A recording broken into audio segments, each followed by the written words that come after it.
Hey family, it's Tasha, Mama Bear Preppy, and welcome to the channel. Welcome back to the channel. Super excited for you to be here and joining me today. We're going to get into shortages, empty shelves, concerns that I personally have for me and my family in regards to shortages in the future, right?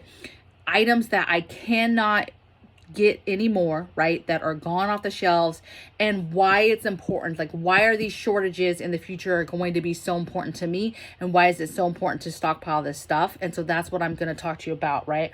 This stuff will be gone. And some of the stuff I'm going to talk about is super important for preparedness as in general, okay? So let's get into it. I have some food items on here, and I have some regular supply type items on here. So first thing I have is coffee. Now, normally when I talk about preparedness with coffee, I discuss it in the sense of, yes, coffee is going to have a shortage because everybody and their mother drinks it. I usually tie in tea drinkers with that as well, but today I'm just talking about hardcore coffee only. And this is so important because you have such a large part of the society that drinks coffee, right? Much more than the part of society that drinks tea, okay? Coffee for... for its ability to keep you awake, to, I can't imagine standing to watch, going on patrol, doing those things without having coffee, right? When we did that stuff in the field, like, you got to be awake, okay? And so coffee and coffee creamers, right? Get your, you're used to all these bougie creamers and over the counter, you keep it in the fridge type creamers, but go and get your dry creamers. They have your bougie flavors in those dry containers. So start stockpiling your creamer, your coffee, and not only that, be thinking about grid down and how you would make that coffee, right? What do you have in your preps to be able to continue to make coffee on a regular basis? Okay, so that's one thing I have. Wow, and my pen is not working. Let me see if I can get a highlighter so I can just know that's done. Okay, that one's done. Next thing I have is high quality salt.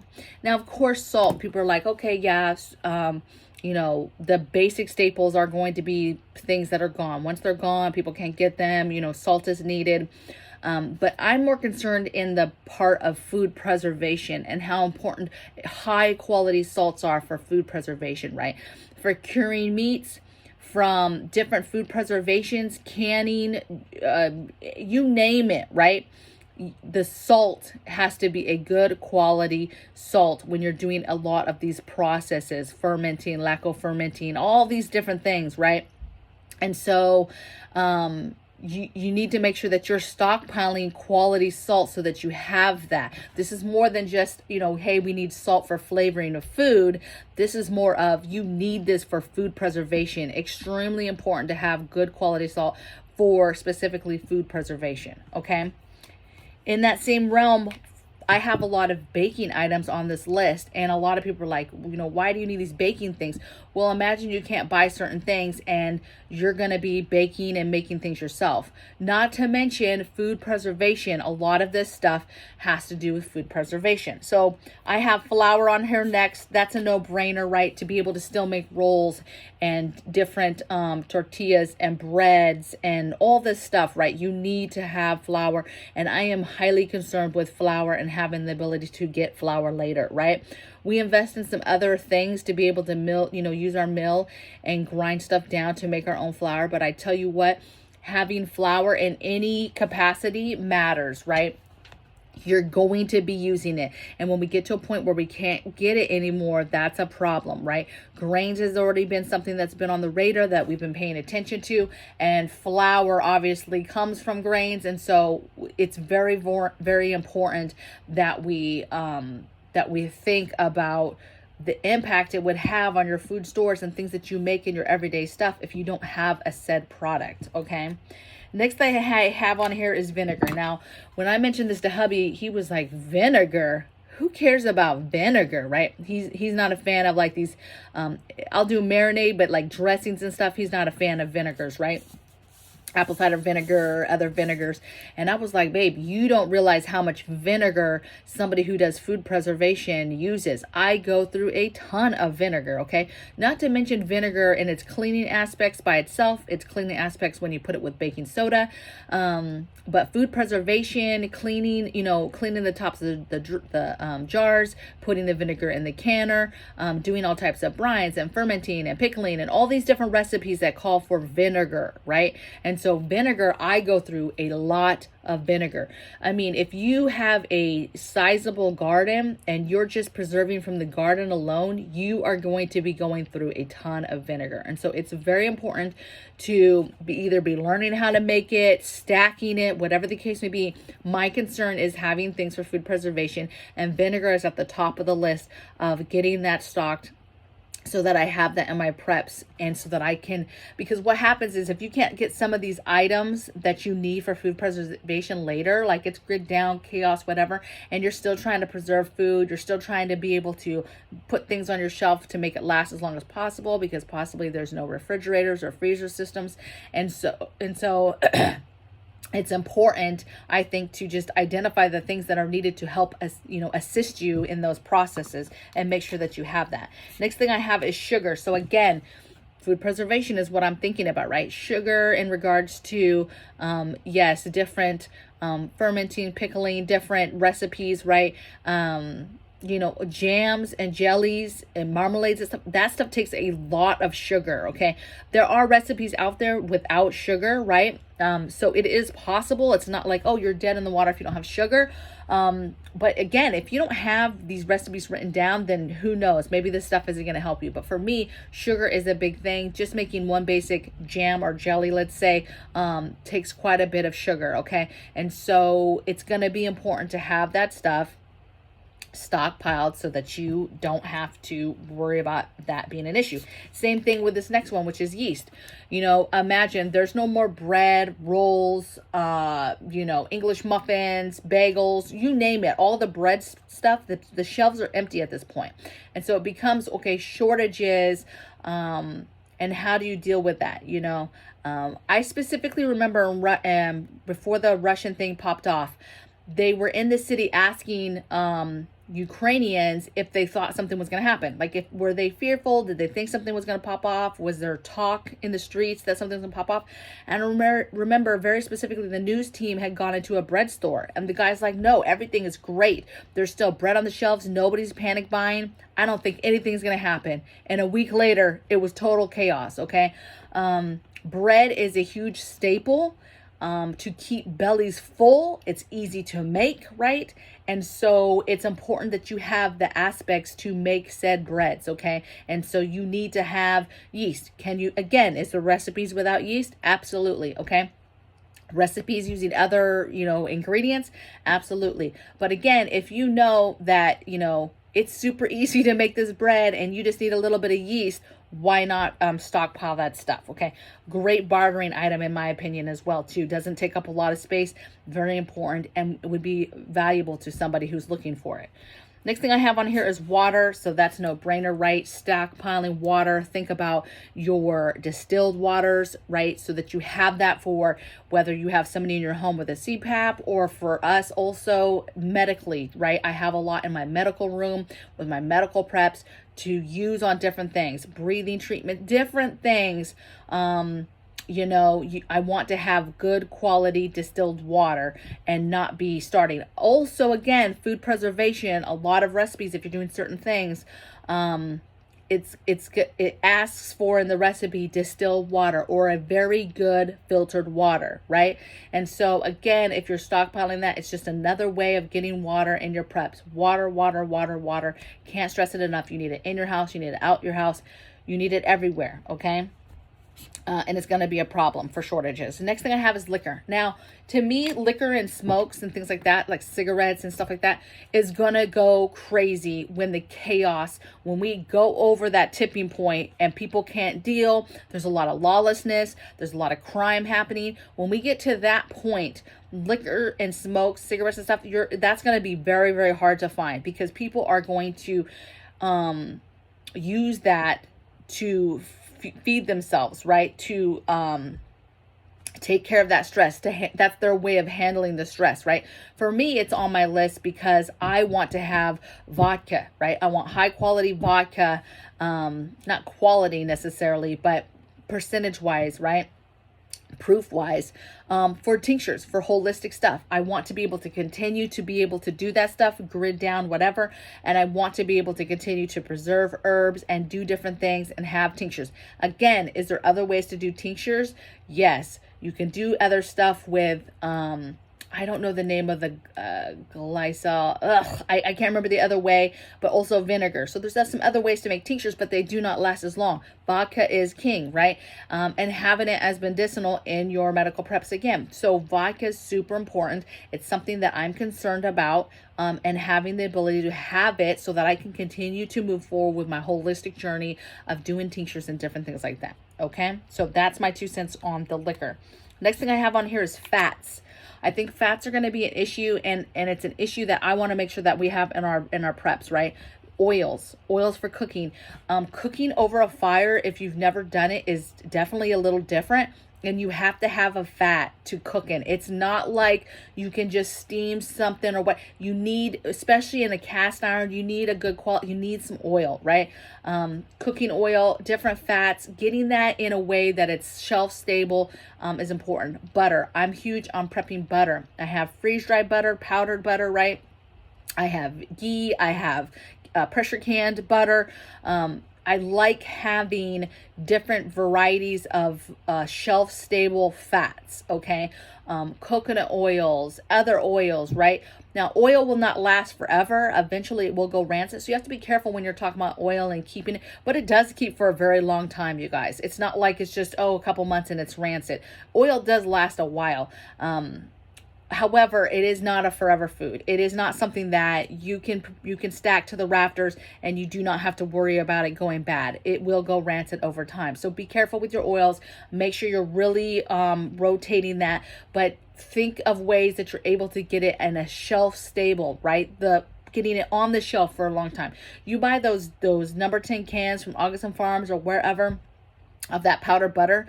That's magic. I mean, that's going to last 25 years, right? And you just keep getting a can here and there so that you have that option for fats, okay? You're going to need fats. This other one is kind of concerning to me. I'm going to tell you about my latest trip to a Walmart, which is a super Walmart, you guys, and it was beans. I think beans, rice and beans, to be honest. I think people are getting a little bit smarter, and obviously inflation is a real thing.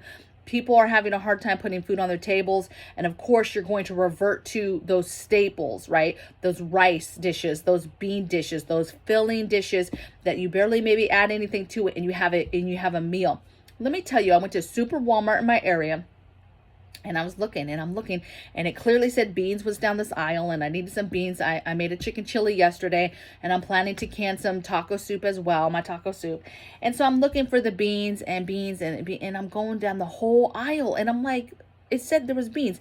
And in one area I see some canned beans, and I'm like, okay, where are the dry beans, right? I finally get to the end of the aisle, you guys, and it literally is a section that is like no bigger than maybe 2 computer screens, like 2 laptops next to each other. That's how wide the section is. Of course, it goes from floor to the top, okay? Think about that. 2 laptops sitting side by side. That's the width of the area that they have the beans. And then to go further, there was no 20-pound bags, 25-pound bags, these big bags of beans. There was only one type of bean that was in 10-pound bags. That was pinto. So they had about 5 bags, 10-pound bags at the bottom of pinto beans only. And then you would go up, there was some other beans, right? Some bougier beans. And then there was the 1-pounder beans. And so they had like, some sleeves of the 1-pound Walmart, great value beans, dry beans. And so I ended up getting a couple of all those.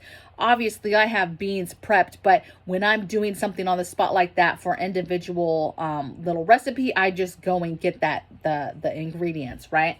And so I got the beans, and I was like, wow. So not only was it just, it wasn't like a whole section and it was shortages of beans, and you're like, where you can physically see, oh my gosh, there's shortages in beans. No, these fools just condensed it way, way down. I mean, no wider than two people standing next to each other was this section, okay? And it was just mind-boggling that the bean section in a super Walmart was condensed down to that size. That's a lot, okay? Looking back, the rice was next to it, and I wish I would have been paying attention, but I wasn't paying attention at the time to the rice. But now I'm wondering, is the same thing going on with the rice? How big is the section? Do they still have the 20-pound bags, the 25-pound bags? Now, I know my sister got a bunch of rice, I don't know, a couple months ago. There was 25-pounders, but I don't know. So I'm going to have to check that out and let you know. But the beans, you guys, was very, very concerning, okay? So do me a favor, go to your store, check out your bean section, check out sections where it used to be really big, and see which types of foods are really getting condensed down to the amount of space that it's actually, because that's another trick to make it look full, right? I mean, can you imagine what used to be like probably half an aisle at Walmart, beans, and now it's like nothing? It's reduced down to hardly anything, right? So just insanity. Okay, next thing is fruits. Now, a lot of times you'll hear me say, oh, it's important to get the meats in your preps. It's important to get the fruits and the vegetables, because when that stuff's gone, like, we need those nutrients, whatever. On today's list, I have fruits only. I didn't really say vegetables because, to me, in my opinion, vegetables in the garden are super easy to grow, right? You just can grow veggies. Fruits is another issue, right? Fruits is, you have fruit trees, fruit bushes, different things that produce fruit, right? Plants and trees and stuff, but it takes a while. So you might plant that and you might not get any fruit off that. Like, oh, that's awesome, you have 3 lemon trees, but you might not get no fruit off that for 3 to 5 years, right? This year I got elderberry, I got blueberry, I got all these berry bushes, and I don't have no berries this year, right? Because they're new, right? They're new transplants. They're getting used to the area. They're adapting. They're not producing yet. And so it takes a while. So what I would say to prepare for this is you need to be stockpiling fruit, dehydrating fruit, buying freeze-dried fruit, and preserving fruit in any way you can. Water bathing, pressure canning, depending on what you're doing, you need to be really thinking about getting fruit into your preparedness items when it comes to stockpiling. And then a step further is you need to make a very big effort of getting the fruit stuff planted. Get it started in your yards, in your backyards, on your property. Spend the money now to invest in getting those trees and plants planted now so that they can start, okay? You have time. Now, before you know it, time flies. And before you know it, a few years have gone by. But you're not going to get there if you do not start investing now, right? That stuff can be very, very beneficial later, but it's going to take time. So you need to put in the effort and the money now to put in that stuff, okay? And let me tell you, if you don't have a whole lot of money, just get the seeds. Get the seeds from store-bought. Put it in some dirt. See what it does. Get it started, right? And then transplant it when it gets to a decent size. Spend the money or not even spend the money, but get big things, crates, totes, whatever, and build that little baby tree up, right? From seed, from a store-bought, from an organic lemon, a lime, pears, all the different things, cherry, avocado, apples, oranges, like all the things, right, that are fruit that produce their seeds. Just get those and plant those. If you do not have the money, do that. Will you be successful? I don't know, right? Do the research though. See what you can do for holistic, composting and different things that are a little bit less expensive, right? Think about what you can do and start those things. I was thinking this through the other day, and I was thinking, okay, I've got several fruit things started. But I was like, you know what? Once the septic, so you guys, we're about 3 weeks from the septic right now, getting started, 3 to 4 weeks before it started.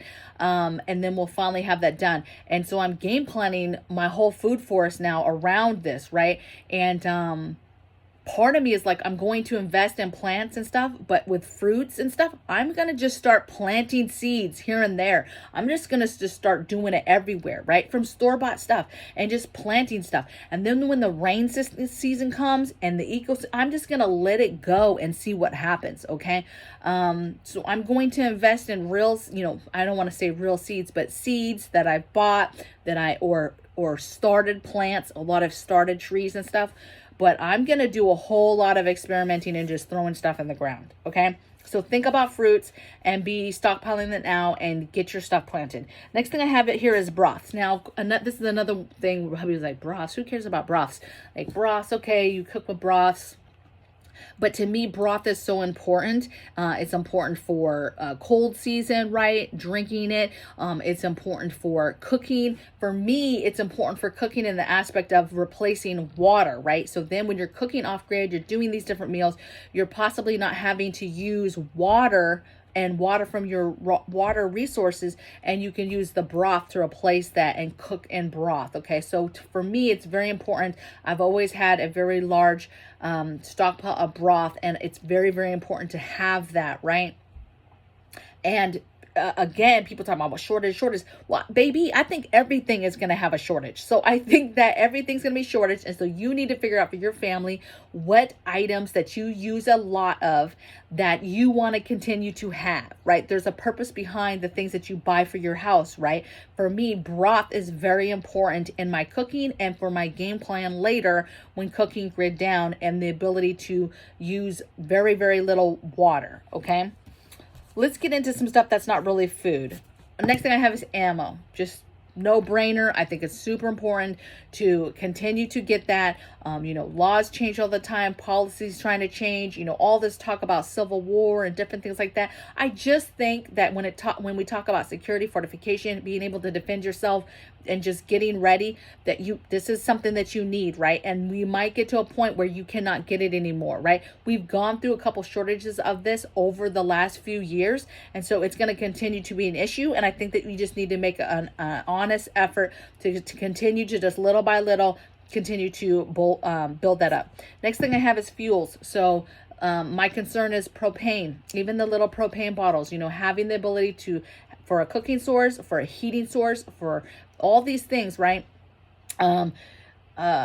Propane, lamp oil, lantern oil, super important prep for me as well, right? I'm a big fan of lanterns. Other fuels, batteries, that's not a liquid fuel, if you will, but that's a fuel that goes into lanterns and different things you have, flashlights and stuff. Okay. So all the fuel type things, that's a concern of mine. And you want to make sure that you get that stuff. These are all things on this list, you guys, that I don't want to go without.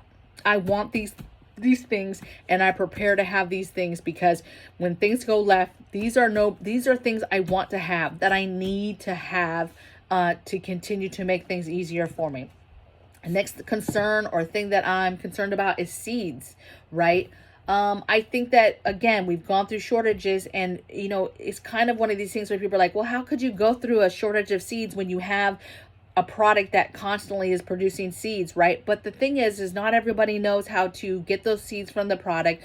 Not everybody knows about seeds, getting seeds from and reusing seeds. And two, my biggest concern though is the drought, the reports of people having issues growing stuff. If you can't grow stuff and you're having a problem growing stuff, are you even getting seeds? Are you getting quality seeds? Like, what's wrong with the bigger picture, right? And is it going to affect the seeds, even if you are a seed collector, right? So I'm concerned about seeds. I've always been concerned about seeds because I feel like that's a doomsday prep, right? That's something that you should always have in your stockpile. Even before I started gardening a couple years ago, this is only my second year physically gardening, like full time. And you guys, the importance of seeds, I've been stockpiling seeds forever, right? Because I feel like it's a no-brainer survival item that you have to be able to make it. You need seeds to grow food, right? So that's my 2 cents. Next thing I have is meds and vitamins. Again, no brainer. We've been talking about this a lot lately, just because, you know, we know conflict is going to come to us one of these days, and we know for a fact what that, you know, some of what that's going to be on us, right? How that's going to affect us. We do know some of that, right? And so therefore, since we know what it's going to do to us, we can prepare. And so I would urge you now, before there is mandates and rules and policies changed on, hey, you must have a prescription or whatever the case may be, or can't get it at all on a shelf, to get those things and take your medical care into your own hands as much as you can. I'm not saying stop going to the doctor. You have all these you know, things now. So continue to do that. Continue to see your doctor. Continue to ask your doctor questions. Talk to your doctor about holistic options and different options that you can do in case the meds run out. But meds and vitamins, super important. Next thing that we've talked about quite a bit is pet foods. Now think about this. You know, a lot of people are like, okay, yeah, pet foods, but you just make pet foods, or hey, dogs just eat whatever, right? But guess what? There's other pets and there's other animals outside of dogs. I don't know if you guys knew that. There's a lot of other animals, and a lot of other animals cannot just eat what you and me eat. Second of all, there's a large part of society that has pets, and let's just keep this to dogs and cats right now, that don't know how to make their own dog food, wouldn't even know where to start to make their own dog food. Is there some of you, especially watching me, that are savvy, that have made your own dog food, that have pressure canned dog food, that have made nice dog food and put it in the freezer and away, and kind of learned that process and know how to do that? Absolutely. But there's a lot of people who own animals in this world that do not know how to make that stuff and wouldn't know how to start. Okay. And then if you take that a step further, and the reason why there's no stuff, there's chaos and there's no power, there's no internet, and now they can't even research and teach themselves how to do it. So now they're flailing around. Now you have dogs that are let loose, and you have a whole other type of animal on the loose looking for food, right? So it gets a real scary when you talk about us talking about the ability to feed our animals and keep our animals fed, and then what that looks like for all those other animals that are not going to get fed. Okay, that's a big deal with these feral animals that are going to be on the loose, right? You think you have to deal with people or worry about people in the future. These animals is what you're going to have to worry about. Okay. Next thing I have is bleach. I think bleach is an overall great prep, right? Really good for me. I like it mostly for either cleaning, you know, disinfecting, and water, okay? And so I think that it's super important. Bleach has gone up in price quite a bit over the last few years. Obviously, pandemic did not help, you know, different types of cleaners and bleach and stuff. Bleach does expire, kind of goes bad, kind of gets cloudy and whatever. But there's all types of uses for bleach. You can't go wrong, right? Super important prep. And I think that, you know, there's things when we talk about shortages and stuff that will go quick, and this is one of those things because it has so many uses for it. Okay. Next thing I have is like the three kings type stuff. I don't know why I always say three kings when I talk about these three things, but the three things that you need to make you feel like a king or a queen, right? And in regards to hygiene, that's having soap to keep yourself clean, having toothpaste to brush your teeth, and having deodorant to put on. Like those are the three minimum things that somebody would want, right? Is there all types of other beauty things and other things that you could get? Absolutely. But if you could have only certain things, like you want to have those things, right? To feel good, to stay clean, to keep your hygiene up. You want to be able to clean yourself with some soap, with bar soap. You want to be able to put on some deodorant, okay, to help that stench. And you want to be able to brush your teeth, okay? Is there other ways to handle these things? Yes. But the three kings thing is I think, hands down, is the three things that you need to concentrate on at first. And then you can build out from hygiene from there, okay? And then last thing on my list, you guys, is jars and lids. Again, on my mind was food preservation. How do I continue to do food preservation from a stance of grid down with no power? You know, how do I continue to do that and do those processes, and what items do I need? Jars and lids are no different. Now, if you've been doing this for a while, and all of a sudden it goes, you know, left, you probably maybe have enough jars that you could just keep rotating, right? It's a working pantry. You've been pressure canning for a while. And so you have jars that you would just rotate. Unless those jars get chipped, damaged, whatever, you're going to continue to just use those jars. Same thing with lids. I have so many stinking lids. Like I just have like buckets and buckets of the rims, not the lids, the rings. Okay. Lids though, you need to be stockpiling the lids, because even with rotation, maybe you have enough jars to just do the rotation and be okay. But lids, I don't know if you're like me, but I'm pretty bad with taking the lids off, right? And I'm always denting them up or whatever. So I rarely reuse my lids. You can reuse lids if you're dainty and you're able to just get them off nice and smooth and easy. Then cool, right? But you need to have lids. So I prep lids, right? Lids. And you need to prep whatever jars you have, right? Do you have mostly wide mouth? Do you have mostly regular? Do you have a combination? And so you need both sizes. So make sure that you're prepping those. And again, this is something we already dealt with shortages over the last couple of years. So this stuff comes in waves. The problem is when is the big wave coming where it won't be replaced, okay? So continue to get the things. Food preservation for me is a huge piece of this list and things that I wanted for food preservation. I would love to hear in the comments below your guys' items that you think are like you must have. Like you've got to have these things in your preps. You're concerned and worried about having certain items in your preparedness items because you know at some point you won't be able to get it. Me and a hubby were discussing this, something that didn't make the list that we were discussing for ourselves is we do a lot of projects. We're doing a lot of reno, a lot of projects. We're fixing stuff. We're doing a lot of stuff. And right now we're going out onesie twosies. We're getting new tools. We're getting screws or whatever for the project. But we need to think about it like the food preps and like the water and the other preparedness items, right? We need to get boxes and boxes of screws, different sizes, boxes and boxes of nails, different sizes. We need to take a look at all the tapes, take a look at all the glues, and make sure we have a variety of the different stuff that might come up that we need certain stuff, right? And again, getting the tools, getting the things that are manual tools to replace all the electrical stuff. Taking a look at your tools right now. You might be very established with your tools and you have a lot of stuff, but you need to take a look at it and make sure that you have stuff, manual tools for stuff. Do you have a good axe? Do you have a good saw? Do you have different size saws, right? Look and take a look at all your stuff. A mallet, hammers that can't break, right? Full metal hammers. So there's a lot of different stuff that, you know, you may not have because you just haven't had a need to use it yet, or you have an electric version of it. So just take a look at everything. But for you, you know, think about the future. And if stuff was totally gone, what are the things in your preps that you're like, no, I absolutely have to prep that, because if we don't have that, it's going to be a problem. And this could be something simple like chocolate. Okay. It just doesn't have to be, you know, life-saving stuff. But take a look at it and think it through a little bit and make sure you get those items, the things that you know you can't live without. Get those things in your preps. All right. And I'll see you guys tomorrow. Tomorrow's going to be a premiere day. So I'll see you guys tomorrow on the premiere video. Take care. Bye.